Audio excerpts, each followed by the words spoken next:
Hyderabad MLC کے کویتا نے B J پی قائدین کی جانب سے ان کی شبی کو متاثر کرنے کے لیے بے بنیاد الزامات عائد کرتے ہوئے شراب اسکیم میں ملوث کیے جانے پر اپنے جارحانہ رد عمل کا اظہار کرتے ہوئے ان قائدین کے خلاف زبردست پلٹ وار کرتے ہوئے ہتک عزت کا مقدمہ دائر کر دیا۔ واضح رہے کہ بی جے پی رکن پارلیمنٹ پرویش ورما اور سابق رکن اسمبلی مجندر سنگھ سرسا نے MLC کے کویتا پر سوشل میڈیا پر جاری ایک ویڈیو کے ذریعے دہلی کے شراب اسکینڈل میں ملوث ہونے کا الزام عائد کرتے ہوئے سنسنی پھیلا دی تھی، جبکہ ان قائدین نے مذکورہ دعووں کی حقیقت کو واضح کرنے والا کوئی ثبوت بھی پیش نہیں کیا۔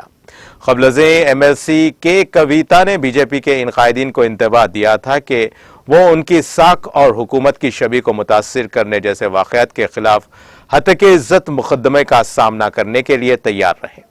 دختر وزیر اعلیٰ و رکن تلنگانہ قانون ساز کونسل کے کویتا کے خلاف دہلی شراب معاملے میں جھوٹے و بے بنیاد الزام عائد کرنے پر بی جے پی کے رکن پارلیمنٹ پرویش ورما اور سابق رکن اسمبلی مجندر سنگھ سرسا کو سٹی سول کورٹ حیدرآباد 9ویں ACJ ایڈیشنل چیف سول جج حیدرآباد نے نوٹس جاری کی ہے۔ دریازنا فاضل جج نے بی جے پی قائدین کو سخت انتباہ دیتے ہوئے انہیں ہدایت دی ہے کہ وہ محترمہ کویتا کے خلاف پرنٹ، الیکٹرانک، سوشل میڈیا یا کسی اور میڈیم پر کوئی توہین آمیز بیان نہ دیں۔ سماعت کی اگلی تاریخ 13 سپٹمبر مقرر کی گئی ہے۔ بی جے پی قائدین پر ہتک عزت مقدمہ دائر کرنے کے بعد اپنے تاثرات کا اظہار کرتے ہوئے MLC کے کویتا نے کہا کہ تلنگانہ کی عوام کی پسندیدہ حکومت کو گرانے کے لیے بی جے پی حکمران جماعت کے قائدین کی ساکھ کو متاثر کرنے کے تمام ہتھ کنڈوں کا استعمال کر رہی ہے۔ تاہم تلنگانہ عوام حقائق سے بخوبی واقف ہے۔